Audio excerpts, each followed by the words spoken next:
سنو قرآن کیا کہتا ہے، اولیاء اللہ جو ہیں پرہیزگار ہی ہیں۔ اس سے معلوم ہوا کہ ولی کے لیے سب سے پہلے ایمان اور پھر تقوی اور پرہیزگاری کی شرائط بہت ضروری ہے، اس کے بغیر وہ ولی نہیں ہو سکتا۔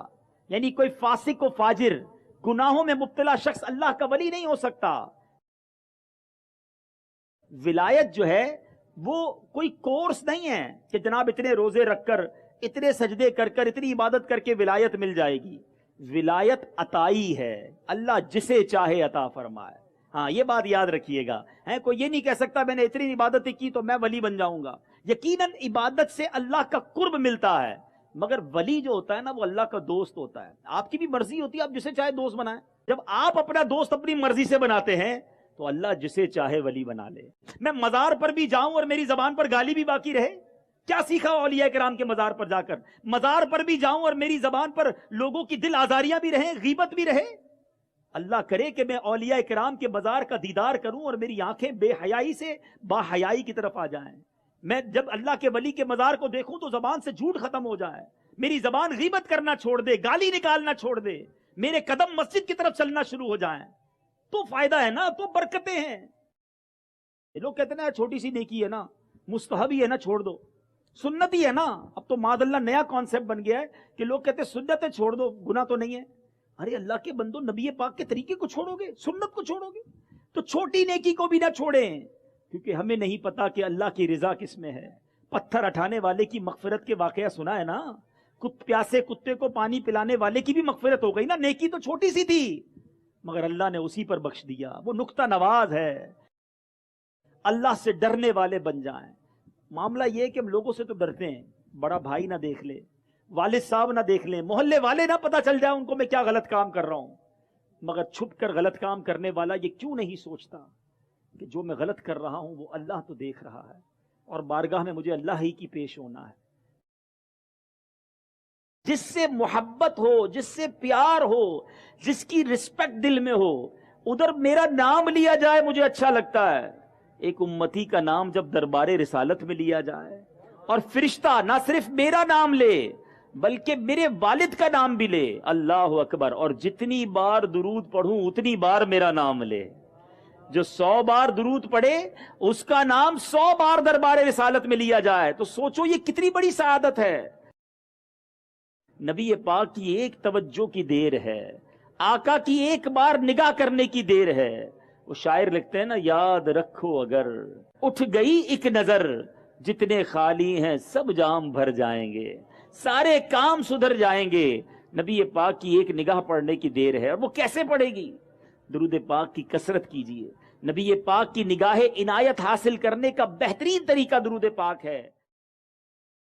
علماء کہتے ہیں جو روزانہ کم از کم 313 مرتبہ درود پاک پڑھ لے تو وہ کثرت کے ساتھ درود پاک پڑھنے والوں میں شامل ہو جاتا ہے۔ تو 313 بار درود پاک میں زیادہ وقت نہیں لگتا، 20 منٹ میکسیمم لگیں گے، تو 20 منٹ میں روزانہ کثرت کے ساتھ درود پاک پڑھنے والے ہم بن سکتے ہیں۔ تو نیت کرتے ہیں انشاءاللہ روزانہ کثرت سے درود پاک پڑھیں گے انشاءاللہ۔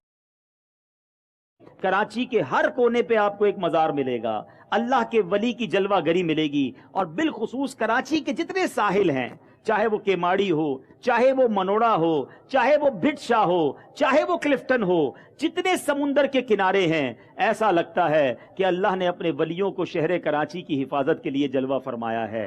اللہ نے وہاں انہیں بھیجا ہے اور وہ ہمارے شہر کی حفاظت کر رہے ہیں۔ اللہ ہمارے شہر کو ان بزرگان دین کا فیضان قیامت تک عطا فرمائے۔ مزارات اولیاء پر حاضری، سبحان اللہ، اور اللہ والوں کے بازار پر جانا، یہ ہمارے بزرگوں کا طریقہ بلکہ صحابہ کرام کا طریقہ۔